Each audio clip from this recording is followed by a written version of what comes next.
మహాలక్ష్మి పరివారానికి స్వాగతం అండి. ఈరోజు మనం చేసుకోబోయే వంట ఏంటంటే హోమ్ మేడ్ గరం మసాలా. నేను నా కూరలకి మటన్ చికెన్ మసాలాలకి మసాలా పొడి ఎలా తయారు చేసుకుంటానో నా స్టైల్లో నేను చెప్తానండి. ధనియాలు తీసుకున్నాం. ఫస్ట్ 200 గ్రాములు ఉంటాయండి ఇవి. ముందు ఇది కొంచెం డ్రై రోస్ట్ చేసుకోవాలి. ఇది ఓన్లీ ఇంట్లో కూరలకిను చికెన్కి మటన్కి మసాలాలకి బిర్యానీకి కూడా వేసుకోవచ్చు అండి. మనం లైట్ స్పైసెస్ ఉంటాయి. 5 గ్రాములు లవంగాలు, 5 గ్రాములు చెక్క, ఒక 10 యాలకలు. లవంగ యాలక చెక్క వేసుకొని కొంచెమే, ఎక్కువ కూడా రోస్ట్ అవ్వకూడదండి, చాలా ఎక్కువగా లైట్గా అవుతుంది. అప్పుడు దాకా మనం కొంచెం వాసన వస్తుంది, అప్పుడు దాకా వేయించుకోవాలి. మిరియాలు ఒక 10 గ్రాములు, ఎండుమిరపకాయలు. ఇది నా స్టైల్ అండి, అందరికీ వస్తుంది రకరకాలుగా. ఒక 10-15 ఎండుమిరపకాయలు. ఈ దినుసులన్నీ లైట్గా అవుతాయి అన్నమాట వేపించేటప్పుడు. చల్లారినాకనే మసాలా మిక్సీ పట్టుకోవాలి, లేకపోతే ఏమవుతుందంటే నూనె వదిలేస్తుంది అనమాట.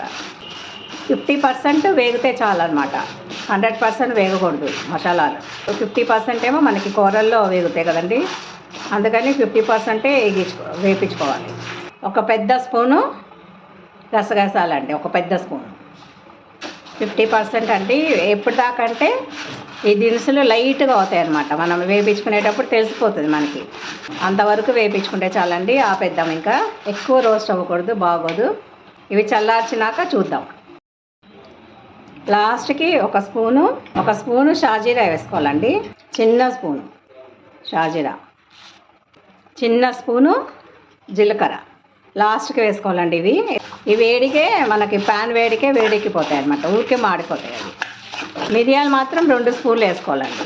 దీన్ని బట్టి, దీంట్లో కూడా కారం ఉంటుంది కదండి, దీన్ని బట్టి మీరు కూర కారం కూడా అడ్జస్ట్ చేసుకోవాలి. మిగతా కారం దేంట్లో వేసుకుంటారో ఇది కూడా గుర్తుపెట్టుకోవాలి. ఎండుమిరపకాయల కారము, లవంగాలు కారము, మిరియాలు కారము, ఇవన్నీ కారం ఉంటాయి కదండి. గరం మసాలా కూడా కొంచెం కారం ఉంటుంది అన్నమాట. మిగతా కారం తక్కువ వేసుకుని కొంచెం ఇది పైన కూరల్లో చికెన్లో అలా వేసుకుంటే సరిపోతుంది. ఈ మసాలాలన్నీ ఫ్రై చేసినాక, ఇది చల్లారినాక మిక్సీ పట్టుకున్నాక ఈ పొడిలో లాస్ట్కి వెల్లుల్లిపాయ వేసుకోవాలండి, ఒక పెద్ద వెల్లుల్లిపాయ ఎంత వేసుకోవాలి. చల్లారింది కదా, ఇది బాగా మెత్తగా చేసుకుందామండి. మిక్సీ చేసుకుంటాను. చూడండి, మెత్తగా మంచిగా గ్రైండ్ చేసుకున్నాం కదా మసాలాలు. ఇప్పుడు దీంట్లో ఈ వెల్లుల్లిపాయ అంతా వేసుకున్నాం. చూసుకోవాలండి, వెల్లుల్లిపాయలు తప్పకాయలుగా ఉంటాయి, పుచ్చువి, అవి తీసేయాలి ఇలాంటివి.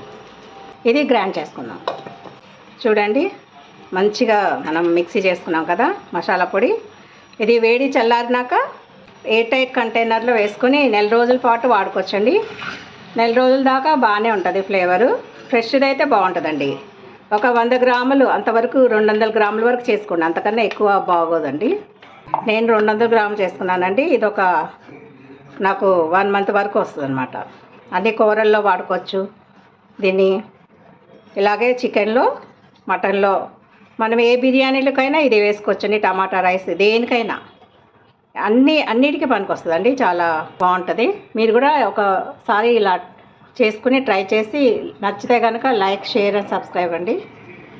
ఓకేనండి, ఉంటానండి. మళ్ళీ ఇంకొక వంటతో కలుద్దాం.